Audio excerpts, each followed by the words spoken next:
Bonjour à tous les amis, bonjour à tous les abonnés, bonjour à tous les éleveurs et tous ceux qui me suivent.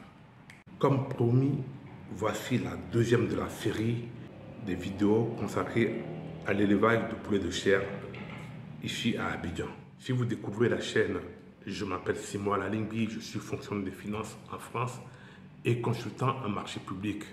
Sur ma chaîne, j'accompagne les TPE, les PME à développer leur activité et à gagner des marchés. Si vous êtes nouveau, abonnez-vous maintenant, c'est gratuit. Activez la cloche de notification pour être averti automatiquement dès la publication de nouvelles vidéos et bénéficier des conseils et astuces que je donne chaque semaine pour vous permettre de développer l'activité et de faire grandir votre business.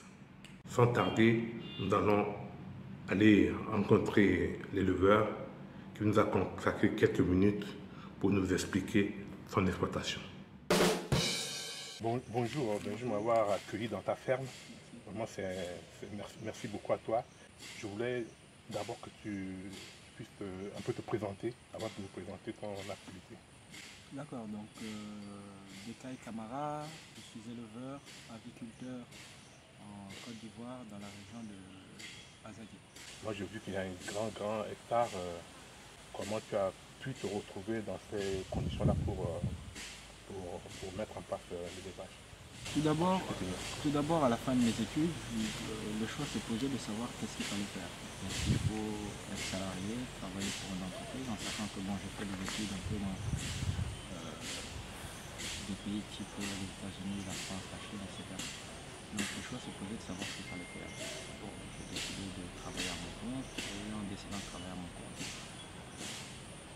il y a deux choses qui se portent. Est-ce qu'il faut faire du service ou est-ce qu'il faut faire de la nourriture? Et j'en suis venu à la conclusion que de nos jours, en tout cas la chose la plus viable sur laquelle on peut être sûr à 100%, c'est que l'homme, avec un grand H, a toujours besoin de manger. Donc la nourriture est un choix par défaut, mais un choix qui, selon moi, est un choix constant, dans lequel je n'aurai pas de regret demain en me disant oui, mais j'ai du mal à vendre les produits. Et pourquoi la Côte d'Ivoire? Non, je suis ivoirien, je suis originaire de la Côte d'Ivoire, j'ai toutes mes racines ici, donc il était évident pour moi que si je devais entreprendre de lancer une activité, ça serait dans mon pays. Tu peux présenter la ferme, des bâtiments, vous en avez combien? Combien un peu de sujets vous avez par bande? Dans notre ferme, nous avons trois grands bâtiments. Un d'une capacité de 6 000, qui peut accueillir 6 000 poulets, 6 000 poussins. Un deuxième, pareil, d'une capacité de 6 000 et un troisième d'une capacité de 6 000. Ce qui nous donne une capacité totale de 22 000 poulets de chair par mois. Dans l'élevage de poulets de chair, le soleil doit toujours traverser. D'accord. Il ne doit pas traverser latéralement. Pourquoi? Parce qu'une moitié de la journée, tu auras du soleil dans ton bâtiment. Pour certains. L'autre moitié, de l'autre côté, tu auras du soleil. Le poulet de chair n'aime pas le soleil. Donc, en le faisant de cette sorte, si le soleil traverse, enfin, le soleil est par-dessus, Tout le monde. tu auras toujours de l'ombre. D'accord. Donc ça, tu le conçois comme ça. Secondement, tu prends en fonction du vent.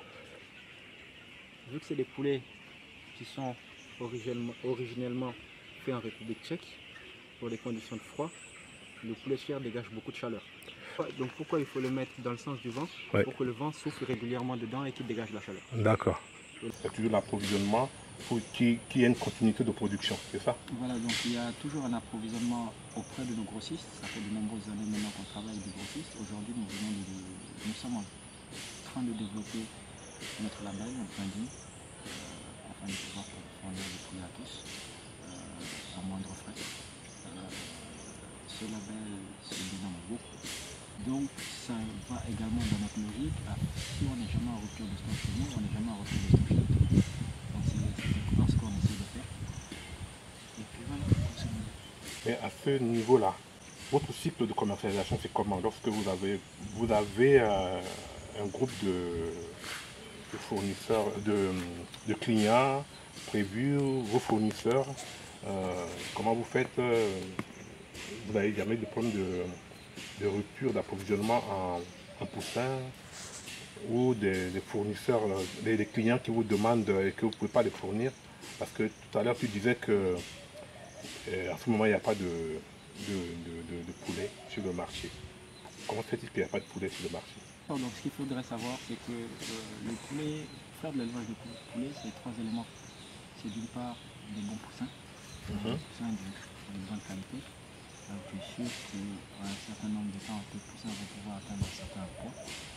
Un aliment de bonne qualité. Un aliment, c'est l'aliment de poulet, c'est à 60% du maïs, du soja, un peu d'huile de palme, un peu de sel et quelques minéraux. Un élevage sain et propre. Un élevage sain et propre, c'est très important pour l'efficacité de son élevage du poulet chair. Très très important. Lorsqu'on dit qu'il y a un manque de poulet, c'est comme je disais tout à l'heure, une bonne partie des intrants manquaient durant l'année 2021, pas simplement en Côte d'Ivoire, mais il y a eu un manque cruel de soja mondial. Le maïs a augmenté de 80% normalement, donc ce qui fait que la marge est réduite facilement à la marge qui pouvait être avant 2020, aujourd'hui est réduite de facile de 60%. Donc ce qui fait qu'il y a beaucoup de personnes du métier du domaine qui ont tout simplement arrêté. Donc, effet boule de neige, lorsqu'on ne produit pas de poulet, il n'y en a pas sur le marché et le prix augmente. Moi, j'ai vu tout à l'heure que dans les promenades, vous essayez de prendre des poids. Vous vendez les poulets à partir de combien de poids à peu près? On va dire qu'il y a en termes de poulet, il y a deux variétés, deux qualités. C'est le poulet qui est comestible à table, qui n'est pas très gros au final. Le poulet qu'on utilise en poulet rôti qui n'est pas très gros. Mais au final, le poulet qui va être utilisé pour faire des nuggets, pour faire des tenders, a besoin d'être plus gros. Donc, en fonction du client, il y a un certain poids à avoir afin que lui puisse faire ce qu'il a besoin de faire. Aujourd'hui, pour le rappeler, comme je dis, nous sommes en phase de transition, là où nous serons à même de pouvoir proposer des poulets de table, comme je dis, c'est des poulets d'un poids variant d'un kilo 5 à 1 kg, et des poulets beaucoup plus gros, un poids variant de 2 kg à 2,5 kg, qui permettent donc d'extraire de la poitrine, d'extraire des cuisses pour en faire des cuisses désossées, d'extraire des wings qui vont être suffisamment grosses, et ainsi de suite. D'accord. À votre circuit de distribution, vous vendez uniquement en gros ou vous faites un peu de circuit court en détail? Depuis 3 ans, nous ne faisons que du gros. Alors, ce que j'appelle gros, ça veut dire que tu viens, avec ton véhicule, je te vends minimum 500 poulets et ensuite tu vas détailler. D'accord. Nous, aujourd'hui, on rentre dans cette logique-là. Là, on va pouvoir détailler et pouvoir revendre par famille, aux restaurants, aux traiteurs et ainsi de suite. Donc voilà un petit peu la démarche dans laquelle on va et on espère que 2022 sera notre année. Ok. Une ferme de ce genre, ça peut coûter environ combien et une production pour une bande, ça fait coûter combien? Je vais partir sur mes chiffres à moi. Je vais partir sur 1000 poulets, qui va être une façon plus simple pour tout le monde. Ouais. Donc 1000 poulets, en termes de fonds de roulement, je vais parler en euros. 1000 poulets en termes de fonds de roulement, il faudrait 2285 € en termes de fonds de roulement pour pouvoir acheter des poussières, pour pouvoir acheter les produits vétérinaires, pour pouvoir payer ses employés, pour acheter de l'aliment. Donc voilà. Donc 2200 €. Il faut pouvoir démarrer et les poulets faire sortir après. C'est ça, exactement. Les bâtiments coûtent cher? Pour aller sur une capacité comme la mienne, il faut au moins investir entre 50 et 70 000 €. Est-ce qu'il y a des locations de terrain, de bâtiments ici? Oui, donc ça c'est possible. Il y a de la location de bâtiments, ça veut dire des gens qui sont du domaine qui, comme je disais tout à l'heure, ont décidé d'arrêter pour X, Y raison. C'est possible de leur louer leur bâtiment. Sinon, c'est possible de construire à moindre frais. D'accord. Qu'est-ce que ça veut dire construire à moindre frais? Partons tout simplement sur tout ce qui est poteau. À défaut de faire ça en bois, en béton et à base de fer, on peut le faire tout simplement à base de troncs d'arbres bien soudés. Ensuite, on a tout ce qui est toiture. À défaut de le faire en tôle très cher, on peut le faire en bâche très résistant. Donc il y a des façons, il y a des possibilités. Il y a des possibilités qui sont là. Il faut pouvoir analyser ce qu'on a autour de soi et en fonction de ce qu'on a autour de soi, on essaie d'innover. On voit un peu partout que les jeunes s'intéressent au métier. Vous êtes déjà dedans. Qu'est-ce que vous pouvez donner comme conseil? Pour moi, D'accord. celui qui veut se lancer dans l'élevage, il peut tout autant aller sur du poulet de chair, mais à savoir c'est très compliqué, très spécifique, il peut tomber malade, très casse-tête. Il peut se retourner sur de la pondeuse pour faire des œufs, il peut se retourner sur de la pentade, très simple à élever, pas compliqué du tout. Il peut se retourner vers l'hybride. L'hybride, ce qu'on appelle en Côte d'Ivoire, l'hybride, c'est un mix entre le poulet de chair et notre poulet traditionnel africain. Notre poulet traditionnel africain qui prend très peu de poids en énormément de temps. Le poulet de chair qui prend énormément de poids en un laps de temps très court. On crée une variété à base de ces deux souches-là. Ça, c'est une option où il y a les cureliers qui sont des formes de volailles très utilisées en Inde. Donc tous ces modèles-là sont possibles. Ne pas simplement se fermer dans le poulet de chair. Si tu n'as pas les moyens, tu peux viser plus bas. Ça ne sera pas viser moins bon. Non, au contraire, c'est faire de la pintade. Pour moi, c'est un élevage très bien. Très bien. La pintade se vend très cher. La pintade ne consomme pas beaucoup d'aliments. La pintade n'a pas besoin de prérequis. La pintade ne demande pas de vaccin.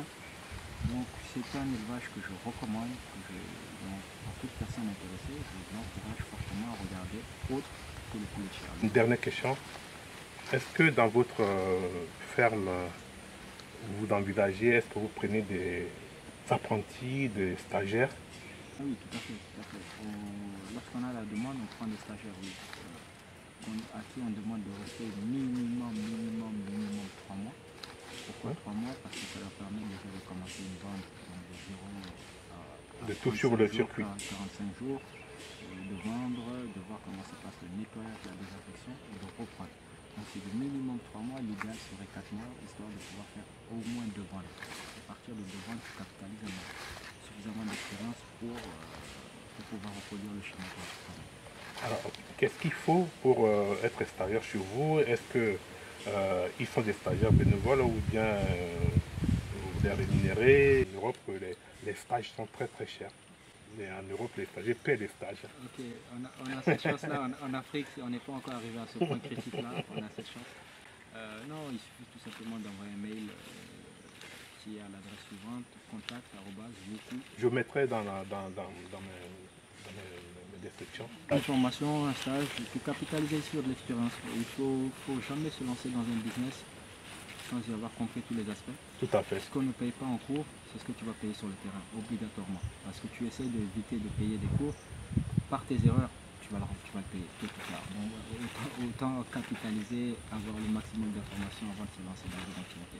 Comme je disais, pour entrer en contact avec nous, c'est plus simple, c'est contact@roku.it. Donc je voulais dire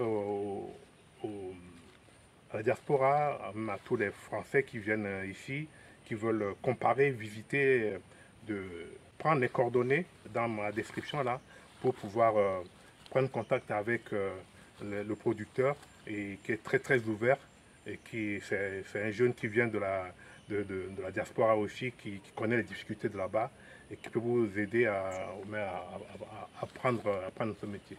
Merci beaucoup de m'avoir accueilli dans ta ferme. Bon après-midi et mes encouragements à tous. Merci beaucoup. Voilà, nous arrivons à la fin de l'interview. N'oubliez pas, je vous mets dans la description le contact de l'éleveur que vous pouvez, parce qu'il est disponible pour les stages. Pour l'instant, comme il a dit, c'est gratuit. Si vous êtes en Europe et que vous voulez venir apprendre l'élevage, prenez contact soit avec moi, ça directement auprès de l'éleveur qui vous donnera les conditions, les consignes à respecter pour venir vous rendre. Vous n'aurez que votre billet d'avion à payer pour venir.